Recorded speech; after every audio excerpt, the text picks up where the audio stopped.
દફા થાય છે, દારૂ ખુલ્લેઆમ વેચાય છે.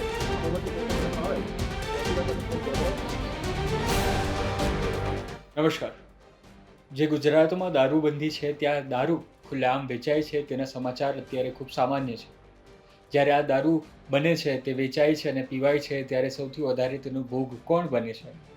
તેનો જવાબ એક જ છે અને તે છે સ્ત્રીઓ. પીનારાની સાથે તેનો પરિવાર અને તેની સ્ત્રી જે હોય છે તે સૌથી વધારે ભોગ બનતી હોય છે. સૌરાષ્ટ્રની સમૃદ્ધિ જે છે તે અત્યારે દારૂમાં વેડફાઈ રહી છે. સૌરાષ્ટ્રના નાના નાના ગામોમાં અત્યારે દારૂનું ખુલ્લેઆમ વેચાણ થઈ રહ્યું છે. તે વાત કોઈ નવી નથી. પોલીસ પણ જાણે છે, ત્યાંના રહેવાસીઓ પણ જાણે છે, નેતાઓ પણ જાણે છે અને આ વિડીયો જોનારાઓ પણ જાણે છે. તેવામાં દેતડ ગામ છે જે સાવરકુંડલામાં આવેલું છે, સૌરાષ્ટ્રના સાવરકુંડલામાં. આ દેતડ ગામ જે છે ત્યાં આખું ગામ જે છે અત્યારે પોલીસ પાસે પહોંચે છે અને શું કામ? તો તેનું કારણ હતું ખુલ્લેઆમ જે દારૂ વેચાય છે તે. તેમના ગામમાં ખુલ્લેઆમ દારૂ વેચાતું હતું અને તેના કારણે જે લોકો પરેશાન છે તેઓ પોતાની આપવીતી કહી રહ્યા હતા, પોતાની વેદના ઠાલવી રહ્યા હતા. ને ત્યારે ત્યાંની જે સ્થાનિક મહિલા જે રીતે કહી રહી હતી તે સમાજ માટે, સમાચાર માટે ખૂબ ગંભીર છે.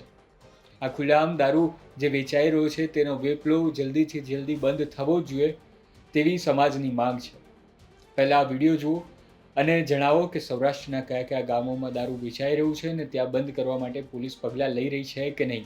અમારા ગામમાં બહુ દારૂનું વધી ગયું છે અને દારૂ પી પીને અમારી છોકરીઓ બેંદી કરીને ઇજ્જત લૂંટવા હોતને જાય છે અને અમારી બાજુમાં જ રહેશે. અમારા આદમી મજૂર માણસ છે, અમારે થોડું 24 કલાક એકલા ઘેરે રહેવાય સાહેબ. અમારે એનથી છે ને ગામ મેકાવાનું છે, બીજું કઈ અમે બહુ ત્રાસ આવી ગયો છે હવે દારૂથી.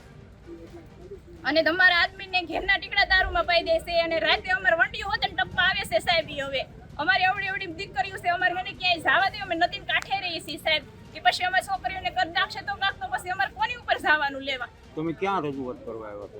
અમે સાવરકુંડલા.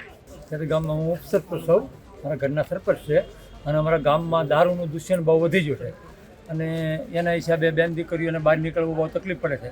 એટલે ગામ લોકો ભેગા થાય ને રજૂઆત કરવા આવ્યા છે. એટલે અમે સાહેબને રજૂઆત કરીને અરજી આપી છે કે ભાઈ આ અમારા 24 કલાકની અંદર દારૂનું દૂષણ દેતળમાં રહેવું ન જોઈએ. અન્ય શું માંગણી છે ને સાહેબે શું બાંયધરી આપી? સાહેબે કીધું છે કે અમે કીધું કે ભાઈ દારૂ જે વેચે છે એ ગામમાં રહેવા ન જોઈએ. એટલે સાહેબે કીધું કે અમે એની તપાસ કરીશું અને અમે એને પકડશું. દેતડ ગામની અંદર અવારનવાર મને દારૂ બાબતના ફોન આવતા, જેથી આજ દેતડ ગામના સમસ્ત ગ્રામજનો અહીંયા પોલીસ સ્ટેશન ઉપસ્થિત થઈ અને આપણે પીએસઆઈ સાહેબને એવી રજૂઆત કરેલ છે કે દેતડ ગામની અંદર જે બુટલેગર છે, જે અશ્વિનભાઈ છગનભાઈ વાઘેલા કરી, એ ગામની અંદર બેફામ રીતે દારૂ વેચતા હોય અને એનાથી લોકો, બહેનો દીકરીઓ અને જે સજ્જન વ્યક્તિઓ છે તે કંટાળી ગયેલું હોય.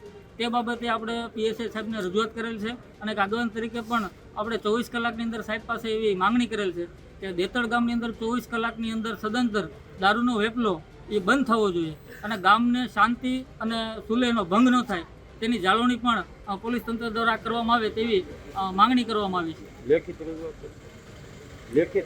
હા, લેખિત આપણે ગ્રામ સમસ્ત, દેતડ ગામ સમસ્ત દ્વારા 100 થી 125 લોકો અહીંયા ઉપસ્થિત છે અને તમામે સહી કરી અને આપણે પીએસઆઈ સાહેબને રજૂઆત કરેલ છે.